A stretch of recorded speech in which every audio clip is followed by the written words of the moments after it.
My name is Sharon Quinn. I am also known as the original runway diva, and you are watching Model Behavior. Today, my guest lecturer is award-winning celebrity stylist, fashion savant, international TV personality, Spry Lee Scott. Let's take a look at the world of Spry Lee Scott. Celebrity fashion stylist, fashion savant, Spry Lee Scott has been quickly infiltrating the fashion and entertainment industries. With a professional background in modeling, he has taken his creative input, passion, and extreme sense of style to another level, becoming one of the industry's most highly respected and sought-after fashion stylists. When I come in here, I actually act as my own muse. If you have a dress, let's say with the back out, I may not be the best model for it, but trust me, this is a really hot piece. Spry has styled some of today's top entertainers, including Angela and Vanessa Simmons, Mandy Moore, Bow Wow, Neo, Alicia Renee, Jackie Reed, and so many more. This was perhaps more. Even if What's the first color you see? This color is what I like, and it's really rich and it's beautiful, but I think everybody has me on this one because it pops more. This is what he does for his customers. Let me take the pin out of my skin. Most recently, Spry has joined the team at globalgrind.com as a celebrity blogger, fashion writer. With television and radio appearances from Access Hollywood to MTV's Run's House, his fashion expertise and credibility will soon be considered fashion standard. Welcome, Spry, to Model Behavior. Ladies and gentlemen, class is officially in session. Now, the first thing I want to ask you is, what is a fashion savant? Because I don't know, and I'll admit that. Okay, well, a savant itself is just someone who is well-versed or very knowledgeable and expert in that field. So whether it's hair, makeup, architecture, it could be anything. So fashion savant, of course, just means I'm very knowledgeable in the world of fashion. Now, how long have you been doing the styling thing? I've been, I want to say a little over 15 years now. And how did you get your start? How did you know that that was what you wanted to do? Well, I mean, it's crazy because I started out in the as a model in the industry, and even while I was modeling, I had access and I was around stylists all the time, but I never thought about it until I kind of got, when I was ready to leave, officially leave the modeling world, and a friend of mine just suggested I look into styling. And I said, wow, like, all right, I'll check it out. And I did some research and I started, and actually my agent, who was, or the owner of the modeling agency that I was signed to, also used to be. Well, no, it's Identities New York. Okay. So Tim Harris was the owner, and he was also a former stylist. And I spoke to him about that, and he just put me on to the game. Was it easy to get? Well, I guess it's easier if you have someone who already has a leg in, right? It definitely is, and I kind of fell into my first job. No experience, no portfolio, anything like that. He actually got me an opportunity to assist a stylist who ended up dropping out of the job for a bigger job. And they asked me to step up as the lead stylist. And this was my first job. Wow. And it was for Today's Black Woman magazine. And it was a 7-page fashion spread.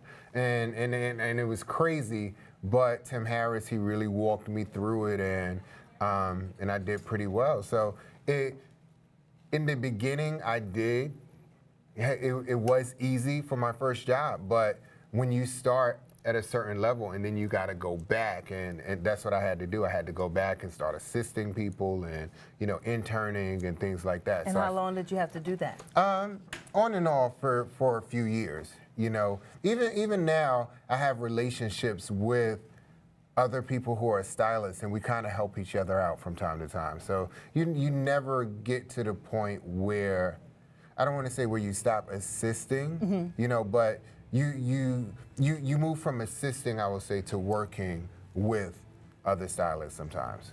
Okay, who was your first celebrity client? Oh, wow, now you're taking me back. And it's so funny because I talk to a lot of, I always talk to schools. I've been talking to young people at schools for a while. And when I first started out and I said who it is, and I'm gonna tell you in a second, everybody knew who it was. But now, as the years go by and I start mentioning him, and they're like, who? So my first celebrity client was actually Montel Jordan. You know, this is how we do it. Yeah, I know who that is. You dressed, you styled him? Yeah, I styled him for, well, I told you my first job was with Today's Black Woman magazine, which is housed under Harrison Publications. And so they have different magazines from Today's Black Man, Today's Black Woman, Hype Hair, Brazen Beauty, Word Up magazine, just a bunch of different magazines. And they pulled me in to start dressing celebrities for the magazines. And so he was my first client shooting for the magazine. And what was that like? What was he like? It was cool. Was He this at actually the height of his career? Yeah, I would say it was, I think, if I'm not mistaken, I want to say it was his second album. Okay. You know, but it's, years ago. So, but I mean, most of my interactions with celebrities have been pretty good, So it's never, most of the time, it's never the celebrity. It's always the people around the celebrity that you got to deal with. The entourage. Exactly. Yeah, I get it. Now tell me about the Rising Icon the Grey Goose Rising Icon Award. What is that? Oh wow! It was an award that was given to me, of course, by Grey Goose, and I was nominated by a DJ that I worked with for a couple of years, just doing different events. He actually helped me throw a couple of my annual parties that I used to give for my birthday. Yes. And right. And yes, so, I remember. So he knew about my work in the industry, and he just saw me growing in the industry, and he put my name in for a nomination, and they awarded me with this Rising Icon Award, which was really a blessing in itself, because some of the other people, Amanda Diva, Laurel Lux, and these are all stylists. These are artists. These are different artists, different musicians. Pharrell, if I'm not mistaken, was the recipient of the Rising Icon Award. Oh.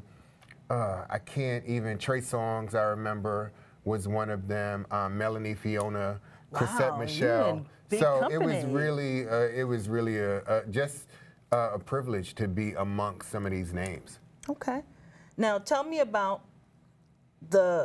you host something called Mad Swag? Well, I hosted a show called Mad Swag on BET International. It's the sister station to Black Entertainment Television. Okay. And so it doesn't show here in the United States, or didn't show here in the United States, but it aired in over 50 countries throughout Switzerland, Ireland,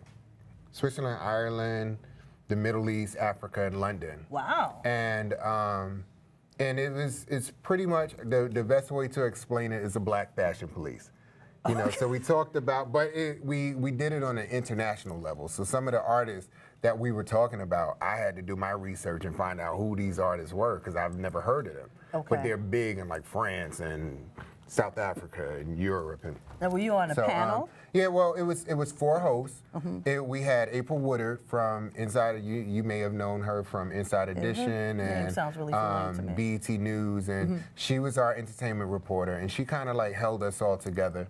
And then the makeup expert is Kim Lee, who has worked on television projects like Black Nativity, or movie projects rather, like Black Nativity. She did Sparkle. She was one of the last artists to work with Whitney Houston. And then there's Johnny Wright, who is the hairstylist to our First Lady, Michelle Obama, as well as a bunch of other people that he's worked with in the industry. And so he was the hair expert, and then you have myself, who was the fashion expert. So y'all would just break it down? Yeah, we just broke down red carpet fashions. We talked about stage performances, hair, beauty, everything.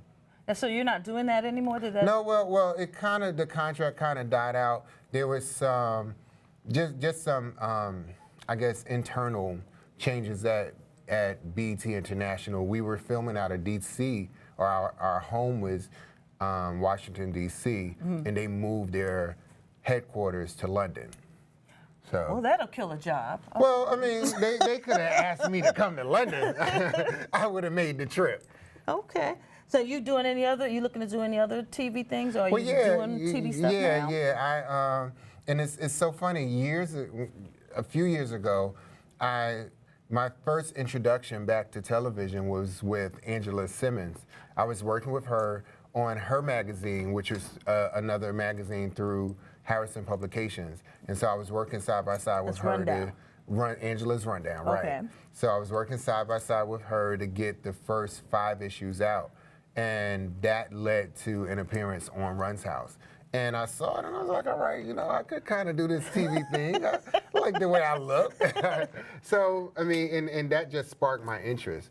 And other projects just fell in. I was able to do Access Hollywood when I was dressing Mario. I did BET Style with T.I. I did MTV You Hear It First with 702. So And a bunch you dress these people, or you got to actually speak on camera? I dressed and I was interviewed for it. Wow. Yeah. Okay. So is there, a TV career in the future? Well, hopefully, I'm working on it. We have some projects that's under the belt, and we'll see what happens. So you can't talk God about willing. it. You're just gonna put it out Well, there. you know what it is. It's just that the industry, because I've worked on projects before, and it's not just my own projects and television projects, but I've worked behind the scenes on different projects. I've worked with artists, and all of that. And in this industry, sometimes you'll put a lot of work into a project, and then it's sitting on the shelf. So unfortunately, you don't really want to talk about it, because then everybody is asking you, oh, when is this coming out? When is that? I thought you was working on this.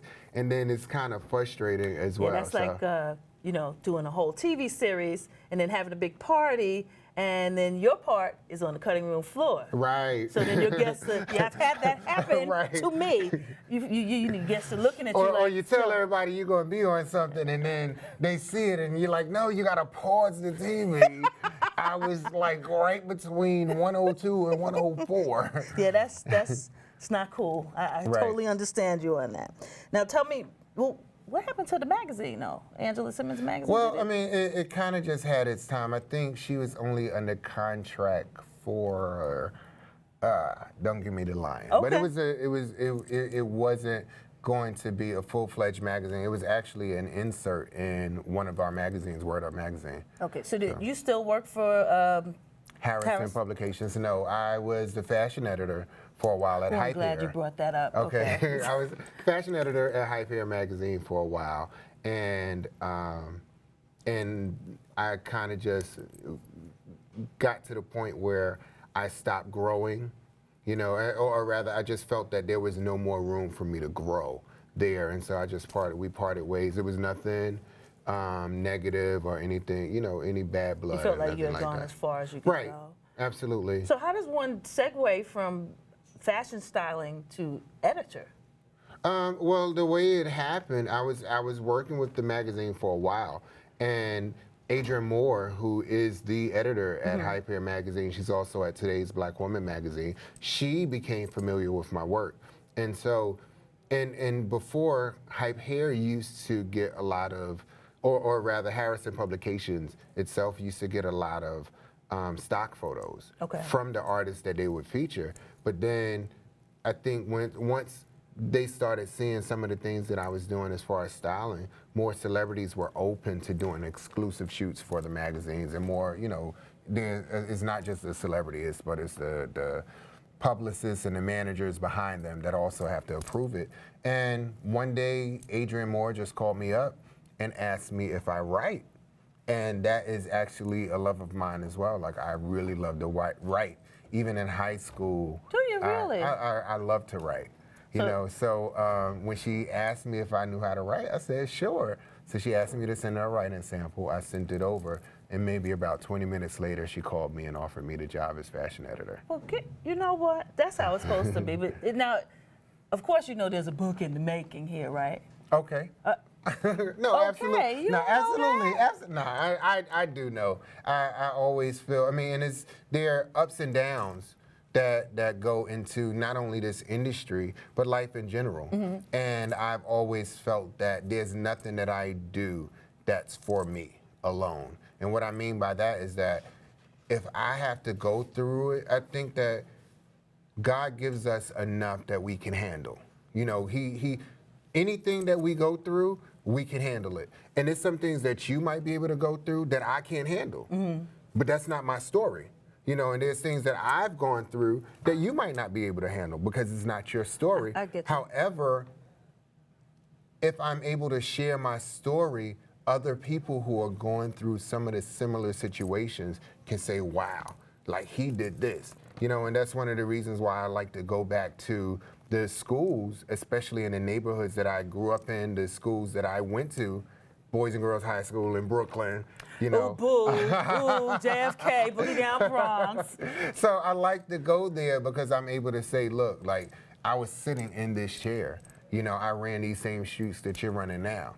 You know, and if I can be successful, you can be successful as well because we have the same exposure.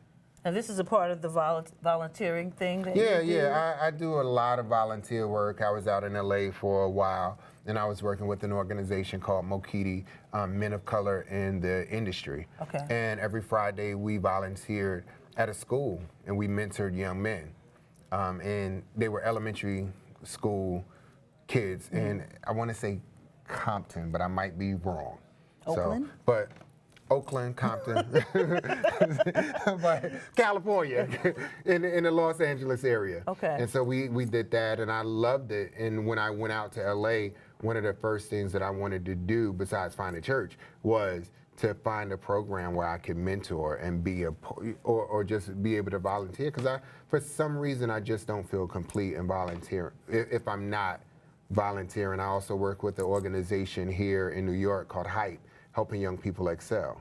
And it's therapy through the arts, where we work with young people and we do things such as dance, drama, creative writing, step, roller skating. And what we do is we use it as twofold. One, to build relationships with these young people through these arts, to get them comfortable with talking about their issues. Because in the Black community, in communities of color, period, you know, therapy is so taboo. But I was exposed to therapy when I was young, and I realized how much of a help it is. You don't have to be crazy to go to therapy. And sometimes you just need to talk Right, with someone yeah, who is that's what's the word? Yeah, I'm looking for it too. Right. That just has no relationship, no connection to you, you know, and objective, you know, and so therapy I always felt is important. Like I love therapy. You know, I was going for a while, and I'm like, all right, now I can start going again. I got some time, and every once in a while, just to get some of those things out. But we also use it as a means to teach the young people how to direct their anger and their energy, period, into something positive. And it works, and I've seen them grow. And some of the young, I just ran into a few of the young people because we had a roller skating team. And I ran into a few of them at the roller skating rink about 2 weeks ago. And I think that's probably the greatest payment is to know that they're doing something positive. Yeah.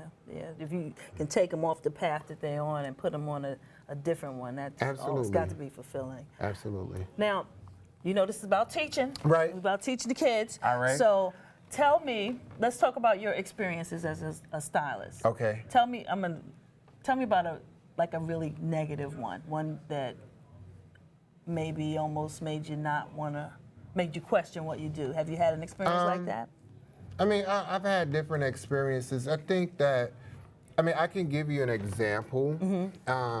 I can share an experience. I remember when I was assisting, and I worked with someone who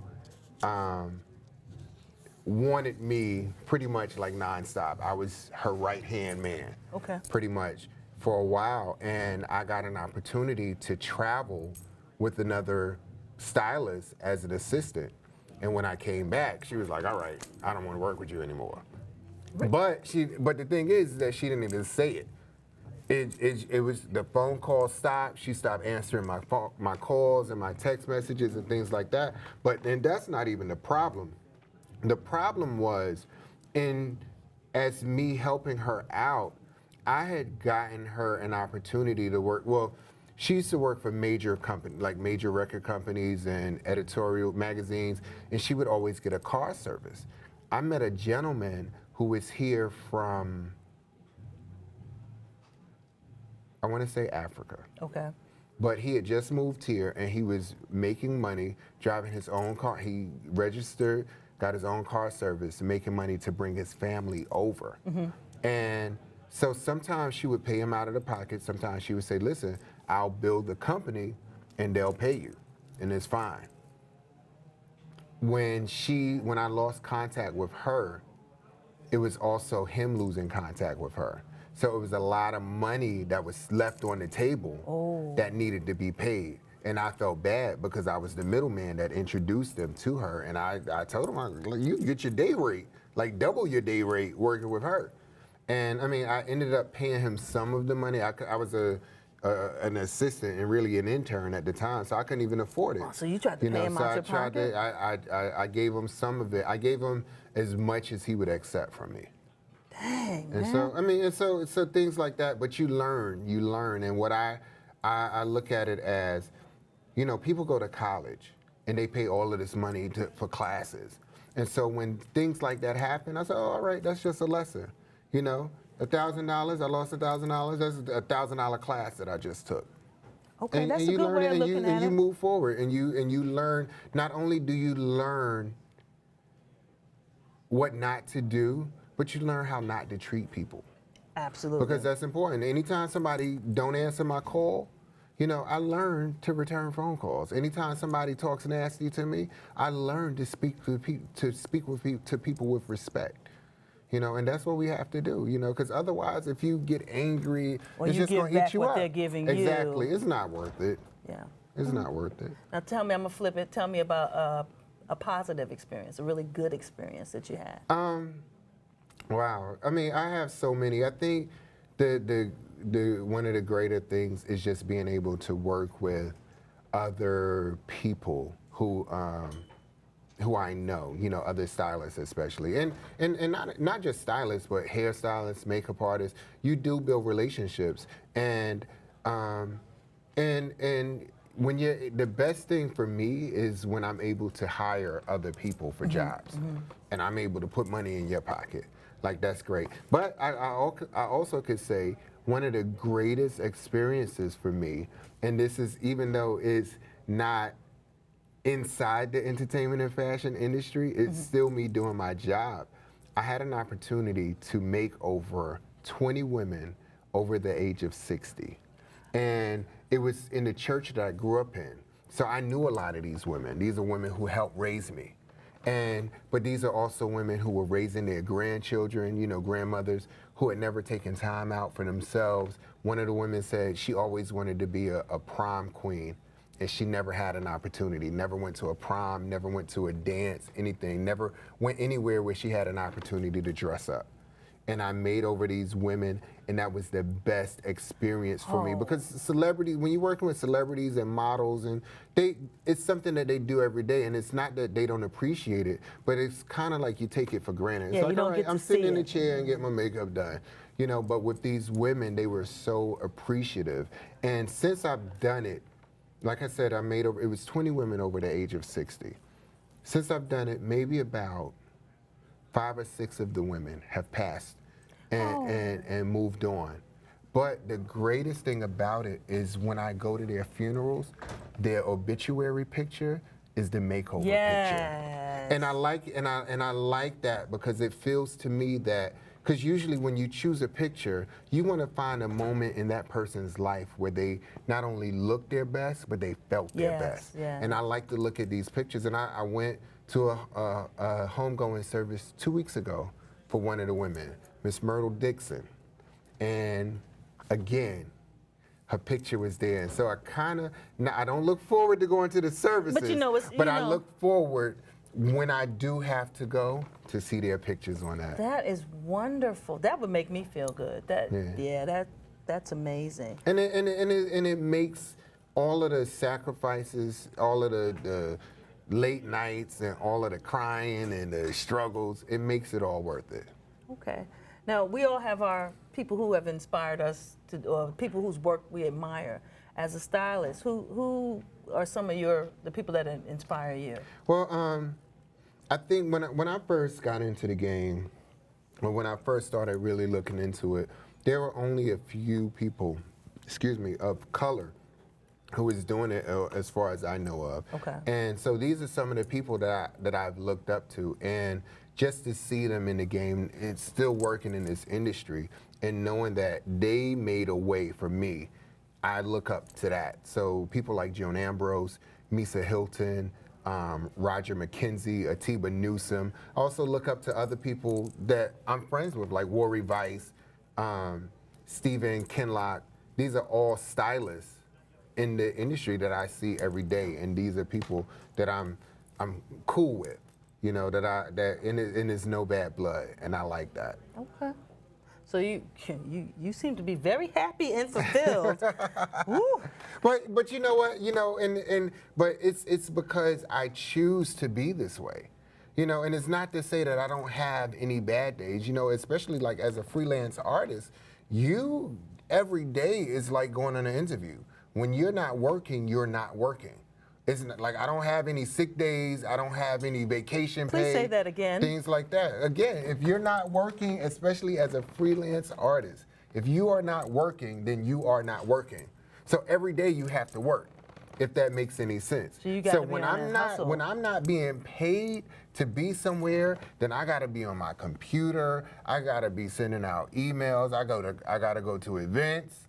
Things like that, because that's all a part of being in this industry and networking and letting people know that you're still here, that you're still working. And because you disappear for a minute, and so many people, it's 50 other stylists coming in trying to take your job. Wow. All right, stop.